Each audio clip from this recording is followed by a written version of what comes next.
Hey, Sarah. Yes. You're looking pretty cool with that hat there. Thank you. Whose hat is that? It's your hat. Exactly. How does it make you feel?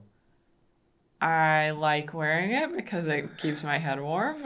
You look like a snowboarder or like a I've never skater. snowboarded in my life or skated, so Okay, you have some options. Would you rather be a skier, a snowboarder, a skater, or like a rollerblader?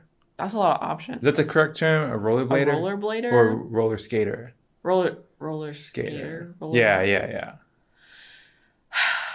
I'm gonna say roller skating because that doesn't Hmm. require snow. Right. And I feel like I've all the videos I've seen of roller skaters, they always look really cool and like they're kind of like floating over the land. Yeah. So, So why that over skateboarding? um, maybe just a little more freedom, I guess. Okay. I don't know if that's a Gotcha. good reasoning or Yeah, I mean, not, it's but it's good enough for me, plus I think I would just I have pretty bad balance. So I think Okay. skateboarding would probably be harder Yeah. because you kind of have to like you use your muscles a little bit differently for each leg, I'm Mm. sure, Right, whereas right, with right. roller skating you're kind of doing the same types of movements, Okay. although I know nothing about skating so I could be completely wrong.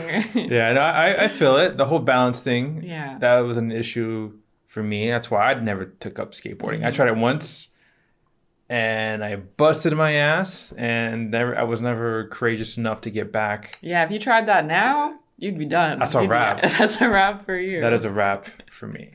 But anyways, on that note, welcome to the Eric and Sarah podcast. What are we doing today, Eric? Well, we're talking about something that everyone loves to talk about, our childhood, right? I mean, Well, it depends on your childhood, I guess. what's the earliest memory you have Oh of your no. existence? This is a terrible start because I have a very bad memory. So Ah, gotcha.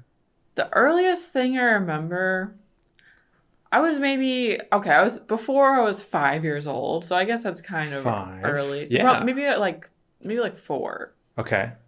I was we had this cat named Oreo when I was younger, and she was really mean. She didn't Oh, like anybody.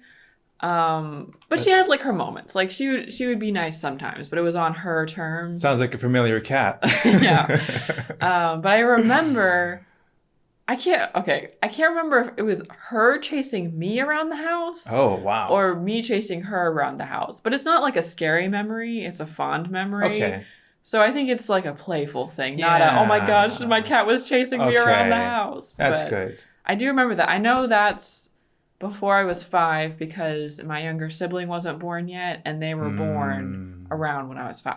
okay. So, Cool. what about you? Do you have? I'm sure you remember really early back. Well, with most of my childhood memories contain either three things: pain, embarrassment, Ah, or shame. And if I'm lucky enough, probably all all three. three. But I think we'll start with I would say an embarrassing one. This is probably pretty embarrassing. But I was in preschool. So how old are you in preschool? Like 3? Yeah, 3 or 4. And, every morning my mom would always dress me up. And this particular time, she had me wear a certain shirt. And on the shirt, there was a logo of a cartoon character. It was a kid. And the kid's back was like facing toward you. Mm-hmm. And his face was also facing toward you. So his neck was like turned facing toward you. Okay. And on his face was a very evil grin. Now you're thinking, okay, Eric, that's not too bad, but why is the kid grinning? So the kid was taking a piss. And Oh so no. you could see like the stream of piss, right? And at the end of that, there's like a puddle. So there was And you were also, sent to school to preschool yes. wearing this. Yes, so there was a stream of piss. He had this evil-looking kid, a puddle of piss, and you can see a hint of his butt crack. Oh my And gosh. so I don't know what the hell my mom was thinking, but I showed up and like the teachers were just like, not having it, obviously. But they made it seem like I was like responsible and like I didn't This know. evil little preschoolers trying to corrupt the minds of the youth. Exactly. They made me think I was the actual kid on the shirt. Really? And so I had to change shirts. And I remember wearing like this. They replaced it with like a shirt they already had at the school. So it was like a red and white striped shirt. Mm-hmm. And it was long sleeve. So I was looking like Waldo over here. But at the time, I didn't have any glasses. So unfortunately, I didn't complete the whole Waldo Oh, look. that's a shame. Yeah, but that was definitely one of my earliest ones. So was it a child-sized shirt or was it an adult shirt that you just happened to I think be- it was pretty big, so it may have been for an Okay. adult. And I think I remember looking back on that logo. I think it's an actual brand of something, Oh. but I'm not sure what it was. So I'll have to look back at it after the episode. But yeah, and That's your earliest memory? one of my earliest. Wow. There's some other ones, but I think one of them was like I remember being like stabbed in the ear with a Q-tip by my cousin. Yeah, so there was that one. Wacky stuff. Okay. Very, very wacky stuff. So, specifically about our childhood, we're going to be talking about something very near and dear to our hearts. Exactly. Video games. Who doesn't love video games? Especially if you're a kid.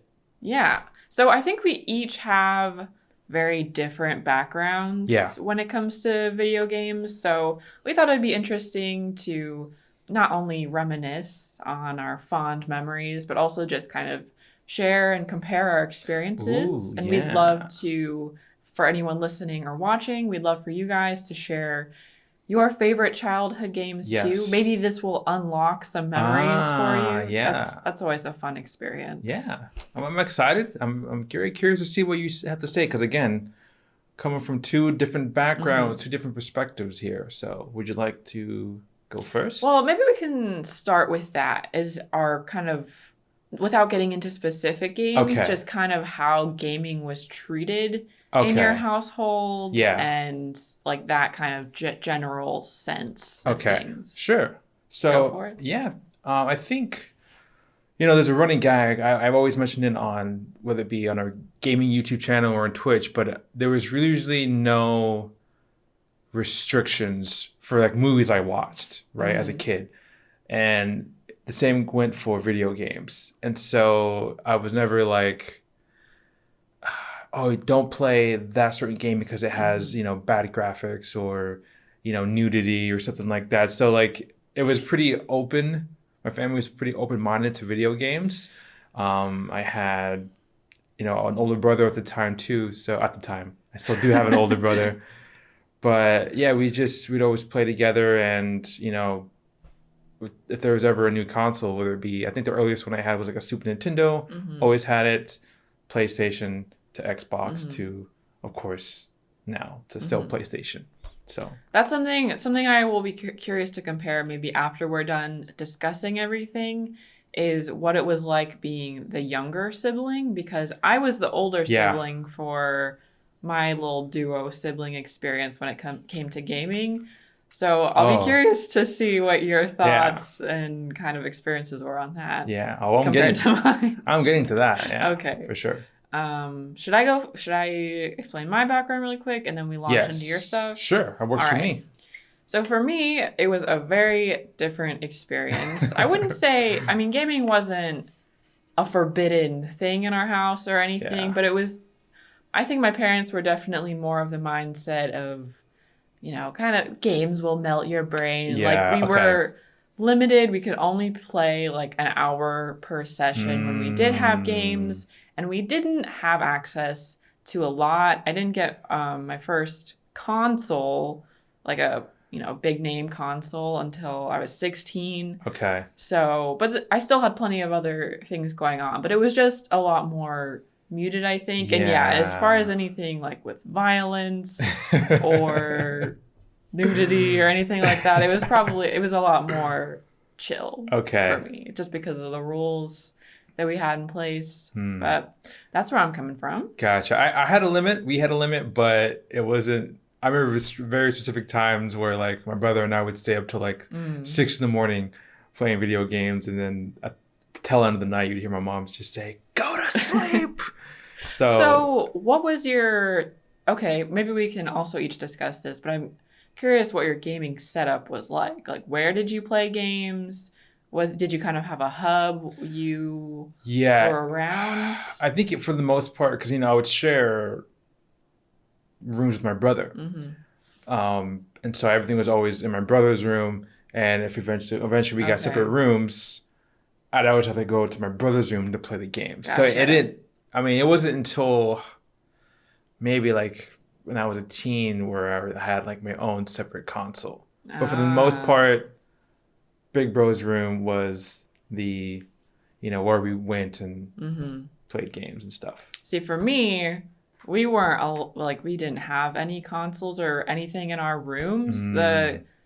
The TV that we gamed on was in my parents' room. Okay. And then the computer that we also played some games on was kind of in the family office. I did have a computer in my room for a while, but I don't know if it's just because maybe I'm a bit more of a rule-abiding person than you, but I would be too afraid probably to break the rules Okay. and play outside of our designated time. See, yeah, we would the best thing would be was if if my mom and my stepdad would go out of town or go shopping or something, we would move the PlayStation to the living room with the big screen TV. It was like 30 inches, So that was kind of like the big thing for us, Yeah. Yeah, those TVs, those like really thick TVs Yeah, that were thick. like 3 feet wide. 500 in the back. pounds, can't move. Exactly. Yeah. Yeah. Okay, well, I will let you Ooh. take it away. All right. So let's start from the earliest I remember. So, like I said before, I grew up with an older brother, and we could be competitive at times. And so I think the best way to channel that competitiveness was through video games, specifically fighting games. And so one of the earliest games I remember playing was the Mortal Kombat games on like the Super Nintendo. And so again, it went back to like my parents didn't care. And you had, as a kid, you loved these kind of games because one, they were gory. You had like these cool characters doing these like fatalities, and you had like one person would uppercut another character into this acid pool and they would melt and you can see the full skeleton just floating there, right? So as a kid, you loved it. And I just remember really enjoying the games, not just for the combat or the gore, but just the characters. The Scorpion, Liu Kang. Yeah, there are some pretty memorable Right. Mortal Kombat characters. Mortal Kombat 2, there was your favorite, right? Baraka. Remember the guy with Not my favorite. with the little blades? Yeah, you love him, right? And so there was just, as a kid, watching them and playing as them was just so cool and so new, And again, blood and guts. As a kid, you loved it. No parents didn't tell you not to play those games. Didn't tell you not to play those games. Exactly. So I think that's where it sort of started. And I think, for the most part, a big impact were games I did play a lot in my childhood were fighting games. So you had the Mortal Kombats for Super Nintendo. Killer Instinct was another type of fighting game. I didn't get a whole lot into like Street Fighter. Oh, It really? was, I think we played it sometimes, my brother and I, but I think we always gravitated towards Mortal Kombat. Do you think that's more so just because of the more violent aspect Yeah, of it? yeah, I think It so. felt more forbidden or like juicy. Right. Yeah, because a fatality would again uppercut people into like spikes. People would be blowing up. If you're Sub-Zero, you would rip someone's head off, and their spine would still be attached to the the head and stuff. So it was really cool. And I think from there, we would mix it up sometimes. There was like Super Mario on the Super Nintendo, and like Kirby, Mega Man. And sometimes we would play games together. We weren't just always facing each other.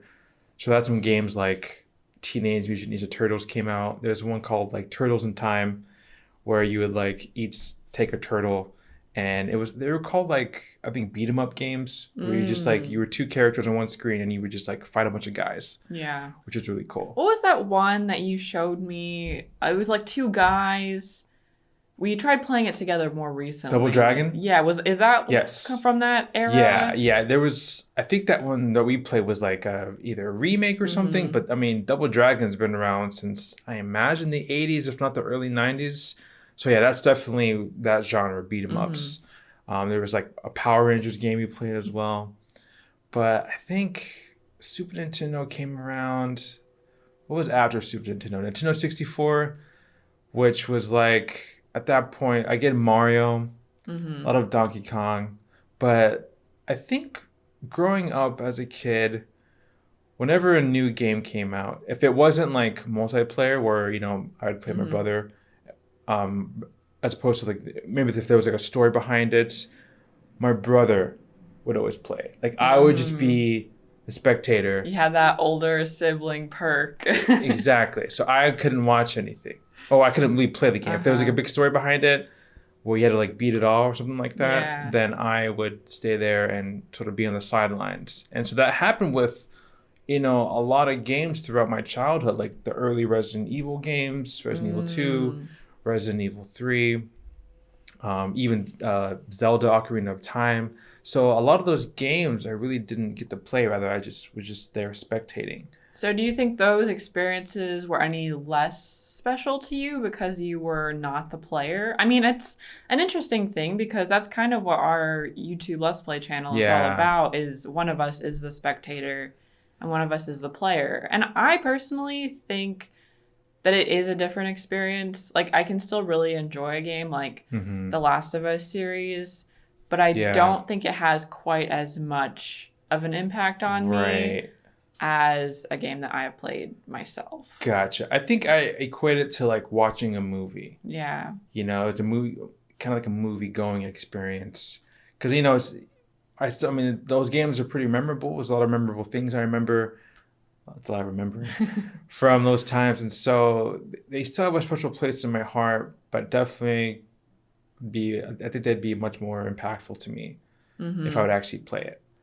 So, as far as Resident Evil, so up until we started playing them more recently, had you played any yourself as No, a kid? No? no, it Okay. didn't take me for it took me a long time to start playing games on my own, I think. Mm. So I think so going forward, so after the Nintendo 64, I think our next big console was like the PlayStation 2.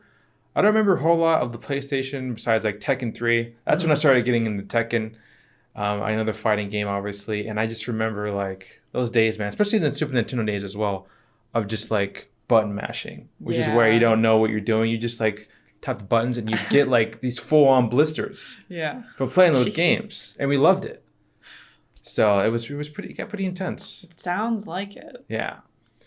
And eventually that led to, I think, the early 2000s, late 90s, there was Tony Hawk, Pro Mm. Skater, right? One and two. And around that time, Isaac, my older brother, was like starting to he was becoming like a skateboarder, Really? right? Yeah. And, I had wanted to be a skateboarder, but as you've heard previously, I busted my ass trying. So the next best thing was trying to play video games. Mm. And so I remember being like Tony Hawk 1, 2, I think there was a fourth, there was like Tony Hawk Underground.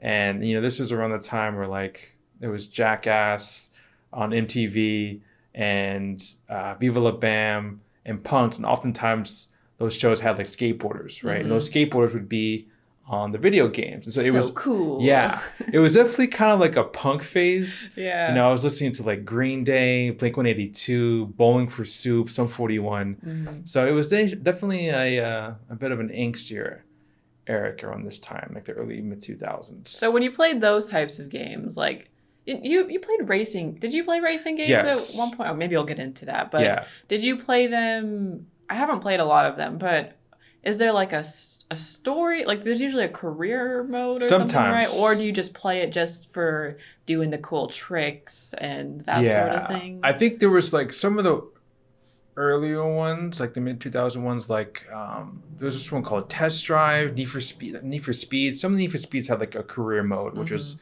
Need for Speed, specifically Need for Speed Underground was the shit. Because this was again early 2000s. like the first Fast and the Furious movie just came out. Mm. And like everyone wanted to have a souped up Mitsubishi Eclipse with some NOS. And like a lot of those games presented that to you as a kid. So that was exciting. But oftentimes too, if there was a story mode aspect to it, my brother would play it. Gotcha. Yeah. Wow, he really got dibs on everything, didn't he? Exactly. But there was one time. Okay. So this is, again, around the PlayStation 2 era. There was this game that I mentioned on YouTube, on the gaming channel, on Twitch, and it's Onimusha, which was a game developed by Capcom, I believe, and it was like a hack and slash game mixed with like Resident Evil-esque puzzles. It was really, really cool. And of course, my brother got to play it all. But towards the end, the final boss, my brother got stuck with it. And I think for a couple of days, he couldn't beat this final boss. And I think one night he went to go hang out with his friends. And, you know, me being the loner that I am with no friends, decided to, you know what? Let me just try. Really? To beat the boss by myself. I feel like that's a bit of a risky move on his save file. It was risky. So I tried it, and it took me a couple of tries, but ultimately I ended up beating the final boss. And I was just like, like just shocked, stunned. I couldn't believe I could do this. And I was so excited. It was like my first like real official boss that I took down, a hard boss that I took down by myself. And, of course there was like an ending cinematic movie and like, because we were really, really involved with the story and the characters. And so it was really cool to see. But I remember I felt a little bad. Yeah. I didn't save the file because I wanted my brother to come back and beating himself. And this wasn't like, I don't think there was like extra save files at this point, or like I guess you could have a memory card to save extra slots, but I didn't really know anything about that because again, I was still a noob at this point. So I went back and had him beat it, but I did tell him that I beat it. Do you remember his reaction to that? He was more shocked and happy that we were able to finally bring him down. I feel like that's a pretty impressive accomplishment considering he had been the one playing the game the whole time, and for you to just walk up in here and take this final boss down. Because I didn't really, like you were saying, I didn't really play a lot of it. So I think I would like to revisit Onimusha again. I know it is there's a remastered. I have something to say about that. It's been on sale. I know. On the PlayStation Store so many times, and I keep telling Eric to buy it. And he's like, oh, maybe. And then he never does. I think I'm going to get it next time. You should. It's only like $8. Yeah. And I think to relive that nostalgia. It'd be cool to play on stream on Twitch. Yeah. Because there's some tricky puzzles. So it'd be nice to get chat involved and stuff like that. So yeah, that was the next big thing. And from there on, I would say more towards the later PlayStation days of gaming, I started getting into like sports games a little bit. At the time, as far as sports, the big things were like NBA games, but particularly NBA Street games were like, they didn't really follow the actual rules of an NBA game. It was more like you can jump like 10 feet and do all these crazy tricks and do this like crazy slam dunk and stuff like that. But that's when I really started getting into FIFA. So at what age are you around at this point? So the first FIFA I remember getting was FIFA 05, which it was always the year, whatever the year it was always the year before. I was playing it around like 2004. I think that's how it went. So I was 10? Yeah, 10. We're turning 11 years old playing FIFA. And, I owe a lot to FIFA, not just for the gaming, but some of those early FIFAs, like I would say from like FIFA 05 to maybe FIFA like 14, 15, had some pretty crazy tracks, like bangers. Oh.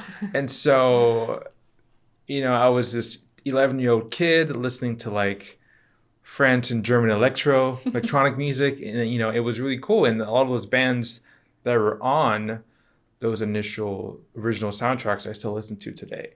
And so it really elevated my music taste. Wow, who would have thought that FIFA of all things would impact your musical experience in that way? Right. And credit to them. I don't know how the soundtracks are now, but back then, just pure nostalgia for me.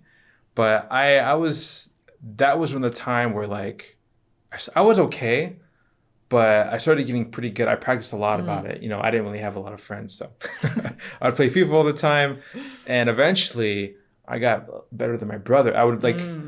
He would beat me sometimes, but other times I would beat him, and then like my skills grew, and I would beat my brother's friends. They would rage at me because I beat them because like I'm this little kid. Right, of How am I course. supposed to, how am I losing to this kid? And eventually, I think around that time, maybe let's see, middle school to like freshman year, really started getting into FIFA, and particularly like online play. So, and I wasn't, a tournament player or anything, but I was pretty good. There was a legend of me in high school. Really? I was known as the FIFA King. Wow, that's Yeah, pretty impressive. pretty impressive. There was an infamous match. A kid challenged me, and I ended up beating him like 21-0. And Oh, that's gotta hurt yeah, for him. there was a big crowd and everything like that. So I was notoriously known as a great FIFA player. Eventually I did lose, but to one kid, and I'm still mad about it to this day. But let's not talk about that. Yeah. But yeah, mostly FIFA and a little bit of Call of Duty. But I think Call of Duty and like first person shooters really took on, for me, I would say mid to like late high school. And so this is kind of like the final for my childhood where I stood. FIFA, a lot of first person shooters, including like mostly Call of Duty. Like we're talking like, high sensitivity, staying up till like 4 or 5 in the morning, Eating lots of chips or whatever. Right? hopped up on Red Bull and Monster. And so that was pretty much it for me. And really, honestly, like, it's crazy to think about that now because I haven't touched a FIFA game, like a new FIFA game in probably 8 years.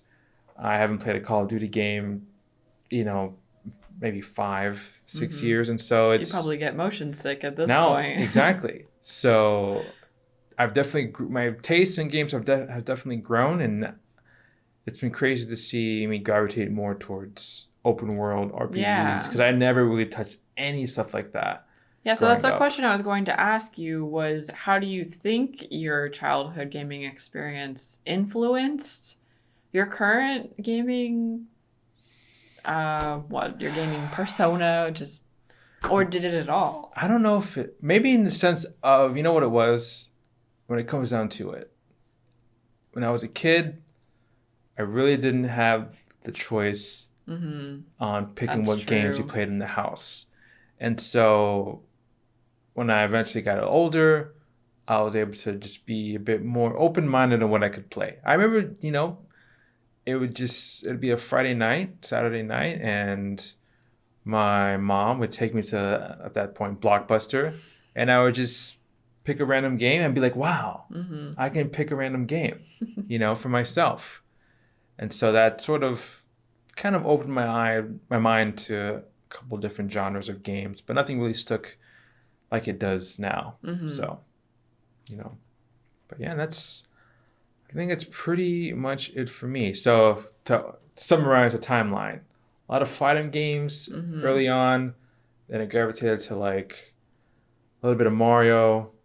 Then I went to this punk phase of like Tony Hawk, and there's a few BMX like bicycle games in there too, and then eventually went into like sports, FIFA, and then Call of Duty. That's like my childhood right there. That's quite a varied experience. Yes, and it's even more varied now. Yeah. So. Do you look back on any of those time periods more fondly than the others, or do you think they're all kind of the same for you? More fondly, I would say the fighting game aspect. Just because, one, a lot of those games, like Mortal Kombat, the Tekkens, the Killer Instincts, they had some really badass tracks as well.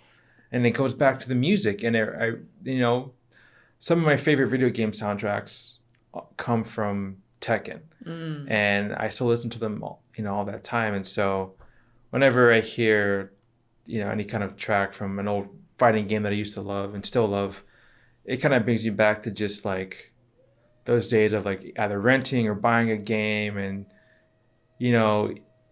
those games often had like a story mode where like you pick a character and each character would have its own unique story. And so you'd want to like do the story mode for each individual character, and you'd stay up all night doing that. So that every time I think of like fighting games like that always brings me back to those fond memories. But yeah, I think that's a wrap for me. That's a wrap for you. Those are the highlights of your childhood gaming experience. And I definitely want to get back to Onimusha because I don't remember a whole lot about it. Is there anything else you'd like to revisit? I mean, obviously, Resident Evil we have been revisiting lately. Now that I think about it, it's hard now to visit some old Nintendo 64 games, but those games could cost a lot. Yeah. You've kept up with Mortal Kombat through the years. Yes, Mortal Kombat, Tekken, obviously. So that's been good. Yeah. All right. Enough for me. I feel like I've talked for like an hour. Okay. Let's take a quick water break. All right. And then I will dive in. So I wrote down a little list. Wow. I'm going to go about mine a bit differently than Eric. So I kind of categorized mine by medium, I guess, rather than age. So which specific console, but computer, that sort of thing. Oh, yeah, because I never got into computer games. I don't think which was something I'll talk about, but computer games were probably the largest part of my gaming experience as a kid. Okay. So I have some thoughts on that I will share in a little bit. All right. But first, we'll start. Okay, would you consider the Sega as a console, right? Yeah. So technically, I did have a console. My very first console was the Sega Genesis. Wow. And I have no idea where it came from. We had like no games for it. We just had a couple of games for it. But the Sega was kind of where I had a similar experience. Well, I didn't have a similar experience, but with the whole sibling thing, that's where that whole thing kind of shown for me. So the main game that I played on the Sega Genesis was Sonic the Hedgehog. I think it was 2. Sonic the Hedgehog 2. Okay. And that was, I think, of one of the like 3 games that we had for the Sega, that one was definitely my favorite. But I never beat it.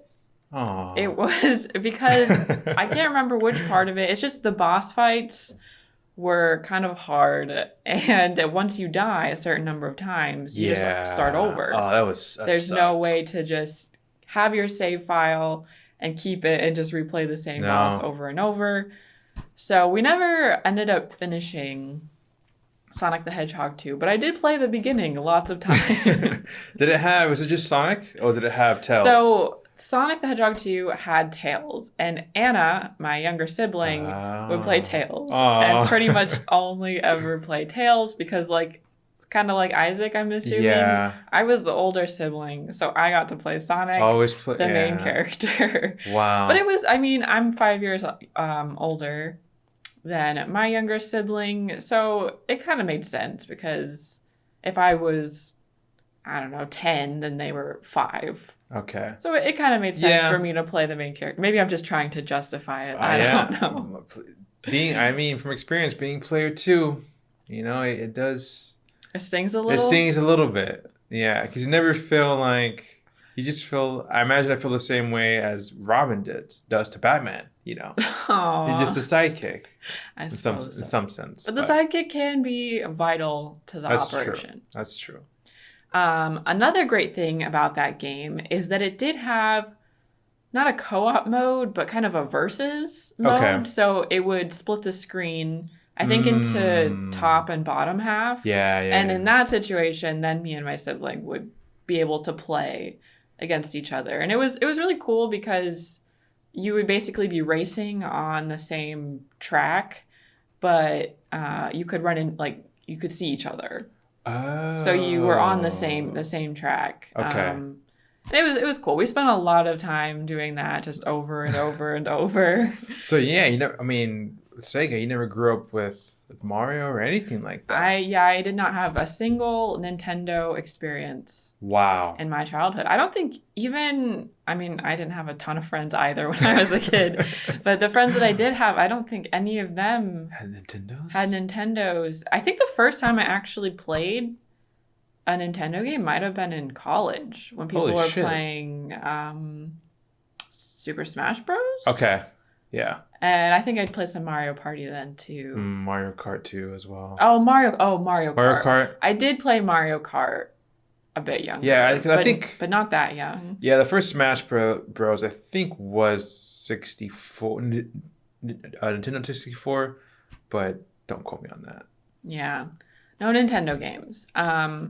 The other couple of games that I did play on the Sega were Street Fighter, which I also spent a lot of time playing because that was another game I could play with my sibling. So we would always fight against each other, of course, as siblings do. I gotta ask, who was your go-to character?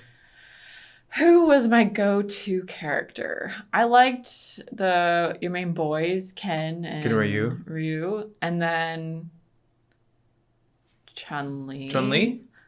Those are probably my main three. Okay. Did you have a favorite? I know they're basically identical almost in movesets, but I've always preferred Ken Really? over Ryu. Yeah. I don't know why. But I was always Team Ken. I think that was pretty much it though. I was always scared of the guy that could like levitate with the stretchy Dalsim? Yeah. Yoga Fire. So I played the versus aspect of that game a lot more than the storyline, I guess. Yeah. I guess I just prefer playing games with my sibling if I could. So you would never play that like Street Fighter like by yourself? Not very often, no. Okay. Interesting. I would be more likely probably to play Sonic by myself than Street Fighter. Okay, well, not a bad childhood. Street Fighter and Sonic, those are classic, iconic games. And then there was one more called Rocket Knight Adventures. I don't know if you've ever heard of that. Nah, never. But it was just this little blue guy. He was a little knight. And I'm a bit more foggy on that one because I didn't play it as often. But it was just, another that classic Sega style. Never beat that game either. I did not beat a single Sega game in my entire childhood. Do you remember the first game you really beat? Oh, I have no idea. Damn. Okay. So why do you think, like, if you ever, like, I guess if it was, I don't know, on like the PlayStation Store or something, would you ever revisit like Street Fighter for free? Or would you like, I imagine you never like go out and buy it or anything, right? Or I don't think it would feel the same. And games like that, kind of similar to you, are not the types of games that I gravitate towards now. Yeah, okay. I think even a Sonic game, I would maybe play it for a half an hour and then get bored. It's just not really my style. But I think I would play it more for the nostalgia than anything. Just a little bit to re-experience that and then move on. Gotcha. I imagine, it'd be kind of fun. We can revisit some old fighting games and get mad at each other. Because they can, honestly, there's basically only two types of games that make me rage. Fighting games and, well, it's not type of game, but FIFA. Like the later, that's why I quit FIFA. Like the later FIFAs like made me rage and I just... That's no good. Yeah, you can't have that in my life. But anyways. So I think those are the highlights for Sega. There were some other ones. But yeah, again, none that I ever finished. So let's just move on to something. Well, I don't know if you have any of these experiences, so you didn't talk about it. But did you ever have any of those games that you just plugged into the TV and it was just the game? Yeah, I think it was just a controller, right? Yeah, pretty much. Oh, yeah, I think there was one where you would be like a guy, like a kind of like an Indiana Jones like guy, and you would just jump and there'd be like booby traps and like spikes coming out. Yeah, I remember those. I bring it up just because these two are I don't know. I feel like because I played so few video games, especially console style video games, Mm-hmm. that these kind of stand out for me. But one was a SpongeBob one. And, the little controller thing was just SpongeBob, and his nose was the joystick, pretty What? That's much. so cool. It was very cool. And I Wow. I don't remember the actual games that much, but I think there was like those games where there's a bunch of like colors or bubbles or something, and you have to shoot Yeah. similar, like the same color to get rid of them all. Yeah. There was a game like that. I think there might have been a coloring game of some sort. I don't know. Nothing too crazy, but I did like that one. And then there was another one called, I had to look up the name because I did not remember, but it was Ooh. called Dream Life. It was life spelled Lyfe. I think it was regular. Okay. It was basically, I think you played as a teenage girl, and you could make money through babysitting and stuff. You could buy clothes, go to class. It was just, Wow. it was something that I just really enjoyed at that stage of my life, and I think it came with a little remote that you used. But again, that's not really a type of game. Well, I do kind of like simulator Yes, games. you do. Interesting. So I just recently started playing The Sims 4, and I think you could probably draw a bit of a comparison. That's like a much more primitive version of that type of game, or a simplistic version, rather. So those were the two standouts for that. Mm-hmm. And now I will move on to the bulk of my gaming experience as a kid, computer games. Wow. And it's kind of interesting because I played so many computer games as a kid, and even though I've had a PC for several years now, as an adult, I have played very few PC games as an adult. And I think it's kind of because as a kid, I saw consoles as the next, the highest tier of gaming. I thought they were the coolest games. And so maybe for a while, I don't want to say I looked down on PC gaming, but it seemed less cool to me. Yeah, I felt the same way too. Like I thought like, oh, he's playing on PC. What a loser. And I was a loser saying that to other losers. So yeah, and I mean consoles, they were so expensive, exactly. And there was just so much going on around those, so they seem so cool. But anyway, I digress. So now to my computer games. Where do I begin? Oh, so I love how like you can see the differences. You have Sarah with the list, the notebook, and I'm just just beatboxing and just pulling out whatever. If I didn't have a list though, I would not be able to remember what I wanted to say. Fair enough. Okay, so one of them. Now, I did say earlier that we didn't play a lot of games with like violence and stuff. That's maybe not entirely true now that I think about it. Uh-oh. Because one of the things that I played was Tomb Raider, the old school Tomb Raider games. Christ. And obviously those have a lot of violence because you're killing people and shooting your way through levels and bad guys and animals and everything. Did you play those games behind your parents' backs? I don't think so. I mean, I assume I could only get those games if they were given to me. Okay. By my parents? Yeah. Or maybe, you know what it probably was? Is my parents probably bought them to play themselves and then they never did. So eventually I found my way to them. So you had hand-me-down games from your parents. Yeah. That's probably how it worked. Okay. That's cool. So with Tomb Raider, these games, I think I don't know if I played the first one. I did play parts of 2 and 3. But I also never finished these games. This is a bit of a trend with me. But I never finished them, I think, because I was too scared, usually. Okay. And Tomb Raider is not really a scary experience, but I guess I was just a scaredy cat.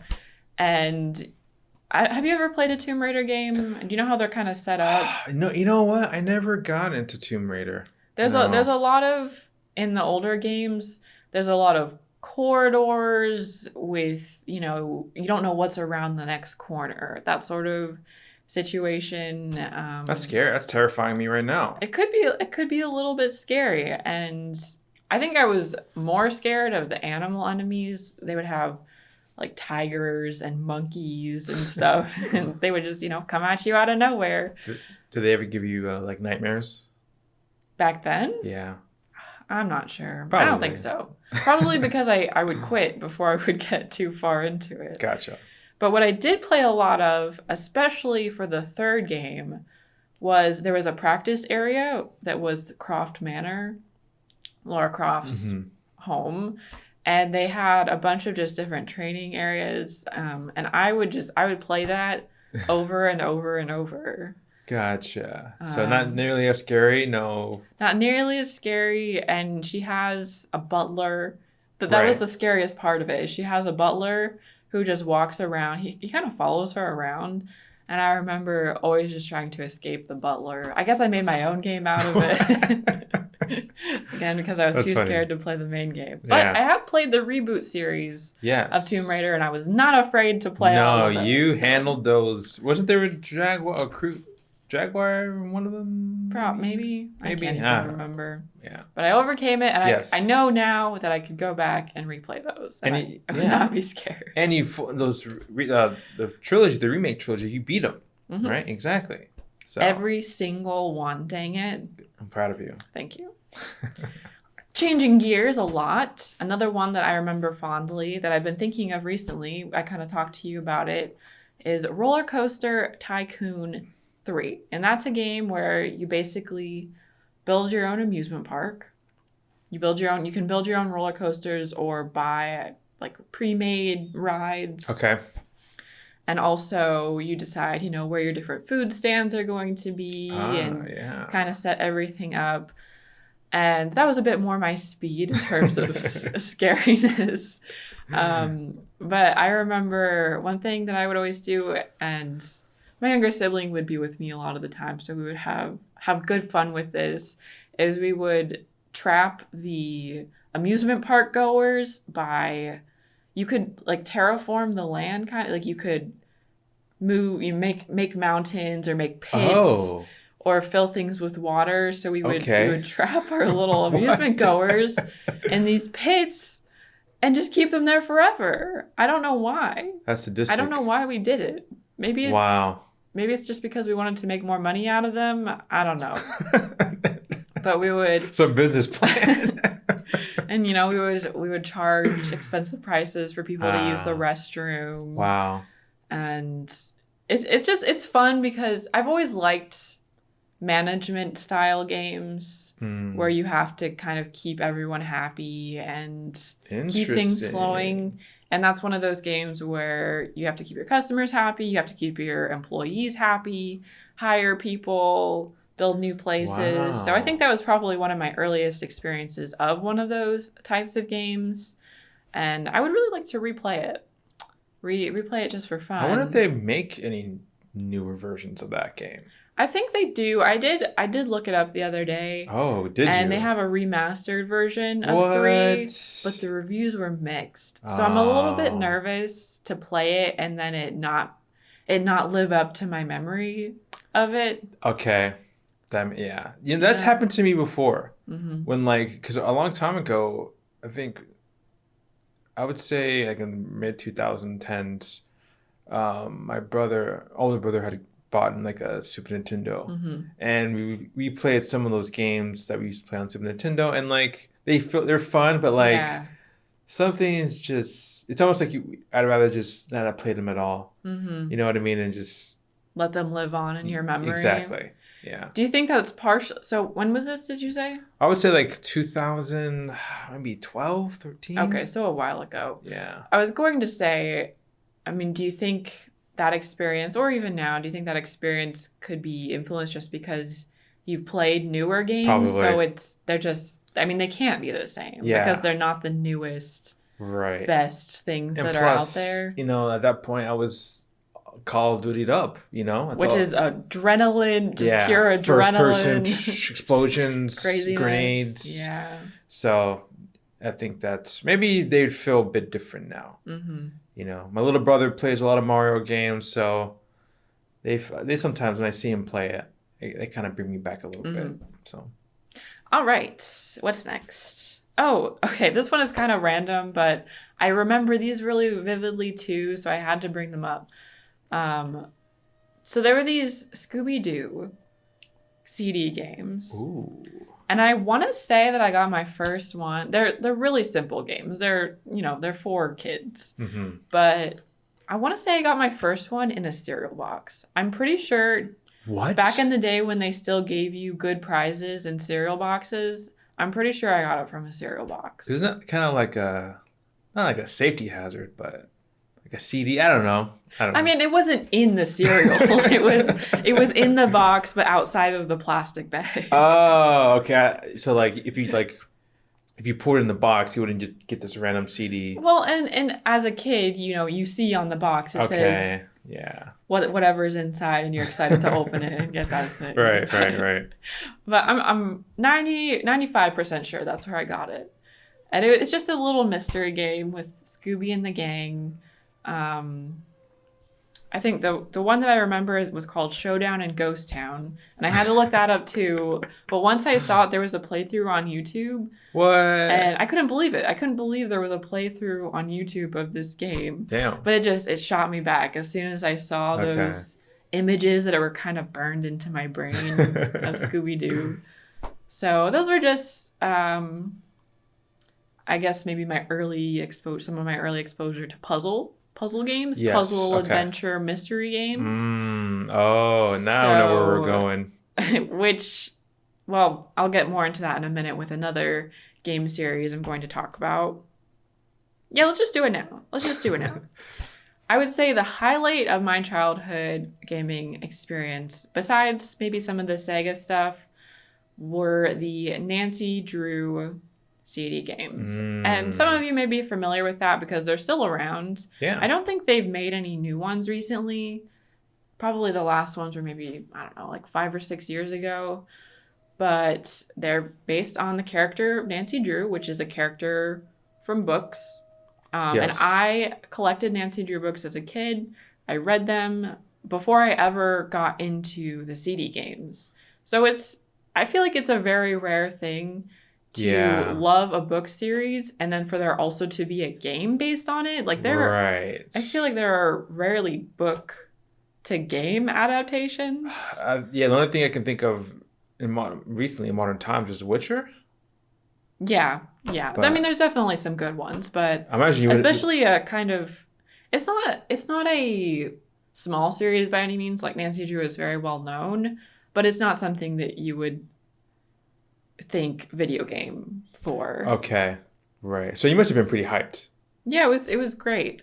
So my very first one was called Ghost Dogs of Moon Lake. I think I got it for my birthday. Sounds scary. And they are kind of spooky. They have some spooky elements because you're chasing a criminal, and the criminals, I don't know if they ever had any like murderers. I don't think they did. Oh, okay. But yeah, you're chasing a criminal and you're solving a bunch of puzzles. And you're following Nancy Drew, and also, she can call up Ned and Bess and George, who are other characters in the books. There was even 1 or 2 games that involved Frank and Joe Hardy from the Hardy Boys. Wow. The separate book series. What a crossover. It was a great crossover.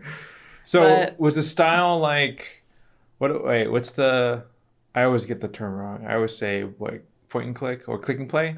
You say click, it's point and click. That's correct. correct. I always say click and play.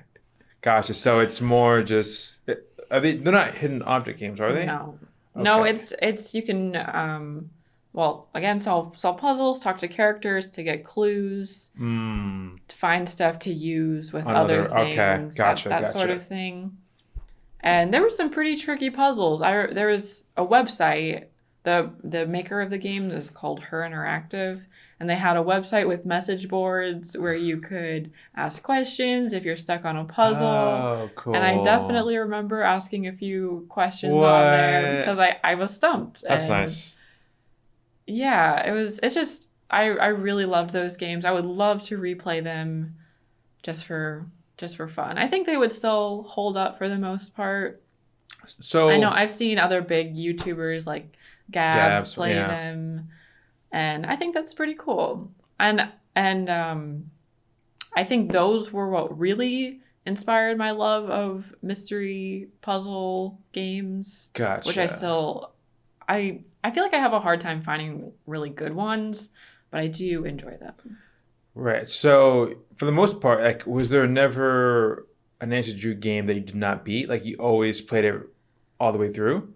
There were one or two, but I think it's because the game maybe froze or Okay. it had a bug or something. But it wasn't Gotcha. because I didn't want to. Yeah. So regardless how scary it was, you'd always persevere. What do you think? Yeah. What was it about Nancy Drew games that made you just like, I'm gonna beat it all no matter how scary it was? I was thoroughly engrossed. Okay. I wanted to play You were them. Nancy. You were Nancy I Drew. was Nancy Drew. Nancy Drew would not have quit the investigation. I You know. know. So Yeah.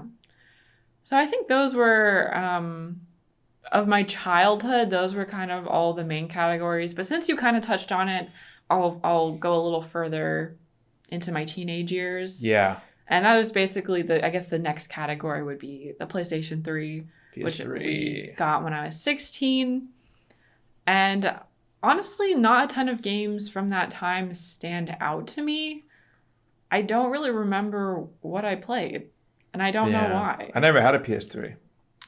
But I do remember that we would get our games from the library because they had a bunch of games at the Right. library and you could rent them, I think for a week or two, Yeah. and that's how we would do it. Cool. Yeah. Wow. Maybe we played did we play Lego games? I don't know. I think my dad might have played some Uncharted at one point. Nathan Drake. Oh, you know what? We probably did play some Call of Duty. Me and my younger sibling. Really? Do you remember which one? No idea. Black Ops, Modern Warfare 4, 5. Couldn't tell ya. Those games are great. The Call of Duty games. We'd have like clans with my friends and stuff. Yeah, and like there was like it was called like it was called GB, it stood for Game Battles, Mhm. but it was just like it was a site where you like play, I guess it was like competitive play. So we'd have teams and like you'd have like tryouts to be on the GB team for high school. Wow, so serious. So serious. It was intense. Very, very intense back then. But that's probably why, I mean, all those hours of just constantly moving and focusing probably wore out my eyeballs. Now I can't even. Maybe that's it. That's why It ruined you. yeah, I get motion sickness so easy now. Mm-hmm. It's just crazy. Yeah. But I think maybe I was a little more into story-based games than you were. Yeah. Which has definitely, I mean, I can definitely understand why I like the games now that I enjoy based off of kind of those Nancy Drew games and some of that style of stuff, but also games like The Sims and what are some other games like? I haven't finished, but Frostpunk I really liked. Yeah, that's another like world builder, right? It's a management game, yeah. Yeah, that sort of stuff. Gotcha. So yeah, more of a PC gamer. I never like growing up. The only PC experience I had was like there was something called Jumpstart. Oh yeah, I remember and that. there was one for like like third grade, fourth grade, and like you were in this like tomb. A tomb? A tomb, yeah. It was cool. Like with dead people? Yeah, I think it was like you were these like Indiana Jones like kids or something like that. That was really fun. And then another thing was I actually used to love playing this. It was like it was a disc that would basically help you type better. And it had this lady with a very soft voice. And it had like these hands, like as you typed on the keyboard, the hands would show up on the screen. It was very satisfying. And that was pretty much it. That was like my PC experience. Interesting. Have you ever been interested in PC gaming? Yeah, I think it'd be fun to get into. I'm definitely a lot more interested in it now compared to what I was like, even 5 years ago, So I think there's a lot out there that we still, both of us, haven't explored yet. Yeah, I think once when I built my PC, I had a kind of graphics card. But when did we get the newer? Like a year ago? A year ago. A year ago, I got better graphics card. Yeah. And I've just kind of recently started realizing how cool it is to be able to just play games on my computer again. Right. So I've gotten into Terraria, like I said, The Sims 4. And those are just, I mean, those are very low, they're not very intensive games as far as the graphics go. So I think there's a lot that we could try out. Yeah, definitely. Especially if we ever upgrade the computer, you know? Yeah. I mean, we could have more upgrades. It'd be nice to have maybe a gaming keyboard and mouse, because right now I just have a regular mouse and keyboard, and they're okay. I mean, the dream would be have 2 setups, you know? Yes. That would be the dream. Yes. Maybe one day. 100%. Plus, it'd just make our lives a lot easier with everything we do. All the work that we do. Exactly. But exactly. Do we have anything else to say on our childhood games? I'm glad we visited it. It was nice. You know, I learned a lot about your childhood, and I'm sure you noticed the different, you know, backgrounds. Yeah. Do you find it like? Do you have any thoughts on how different, or like how different we were, but how we kind of ended up enjoying the same things? It's so fascinating, right? Yeah. It's like, I think it wasn't until we experienced a story-based game together. That's when you started to realize, like, oh, at least for me, because, you know, I think that the first one was The Last of Us, the remastered, I think, that we put together. Well, Batman Arkham. Yeah, one of the first was. But if you really want to go story-based, probably The Last of Us. Yeah, one of the first ones, and we enjoyed talking about it and sharing our thoughts about it. So I think just being able to share it with someone else really helped me start to explore everything. And speaking of... If you are watching the podcast, you might see a tail here. Amelia has joined us. Amelia has joined the chat, and she is pissed and hungry. Oh, boy. Oh, she made me lose my train of thought. I was going to say something. Something about story-based... Okay, I do this thing a lot. Oh. I remember, but you can go ahead and say. I always do this thing. If Sarah forgets something, I'll like try to just name a bunch of like cues to help her recall it. And then it doesn't usually work. I would say 50% of the time. Maybe 30. 45. 30. 40. 30. 38. 35. Anyway, what I was going to ask is, like, so your experience being the younger sibling and watching your brother play a lot of games, do you look back on that negatively at all? Like, do you think that has influenced your experience watching me play games now? No. If anything, it's like, I don't think so. I think maybe it just made me, if anything, it's maybe sometimes if I'm seeing you play a game, I'm like subconsciously thinking like, oh, I kind of want to get in there and help out. Just because when I was a kid, I could never just do that. I could never be like, hey, yo, I'm taking over this gig and I'm going to beat the game. I never had that, you know, as a thing. But I think when I look back at it, it was still fun. You know, I mean, it's not like every game I played, it was just, you know, my older brother would play. There's a lot of multiplayer games that I play just by myself too. So, yeah. But definitely a different dynamic. See, I think for me is now that I've grown up a little and I can look back on it. I mean, it's not a big deal. I was just the big sibling, so it's kind of what big siblings do. But maybe I feel a little bit bad about being that, you know, kind of like kind of maybe not taking away the experience from my sibling, but just me always being the one playing. I think I try to be a little more careful about making sure that you are not upset if you're not playing a game that I want to play. So is it like how do you feel like one of the big things that we ran into on YouTube was who was gonna play Red Dead Redemption 2, which is one of our biggest playthroughs on our gaming channel. And we were like, initially I wanted to play it, but then I think we naturally geared towards you just because I was going to play, and I am going to play God of War Ragnarok. And so I didn't want to have, like, you know, hoard all those 2 big games for myself. And so that's why we ultimately decided that you would play. But I Red did Dead. feel bad You because felt bad? I knew that we both wanted to play it, I would say equally. Yeah. And I know you still want to. You haven't gotten around to it yet. But... Right. I still have about 10 other games to play. But yeah, I would just say I feel bad. I enjoyed, that playthrough was, I enjoyed watching it. So.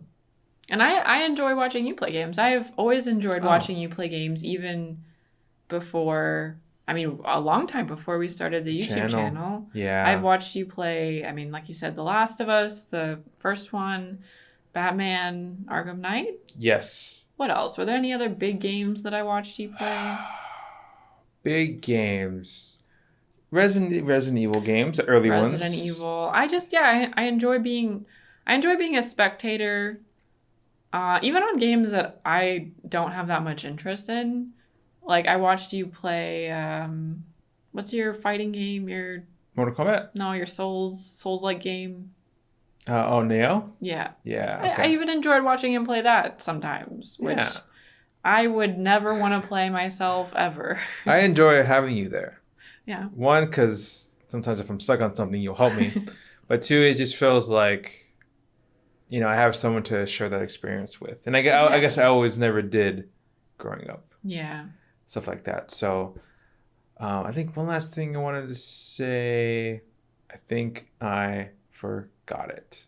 No, are you serious? What was it? First, I forgot something. Now something you forget about something. Us playing together. And I think so like, especially scary games, I enjoy having you. Oh yeah. Back when you were saying like you were too scared to finish games, like when I first, during the time where I was kind of like, I can pick the games that I want to play now. I remember like renting Resident Evil 5 actually. Oh yeah. As a kid when it first came out, and I was too scared to play it. Like I couldn't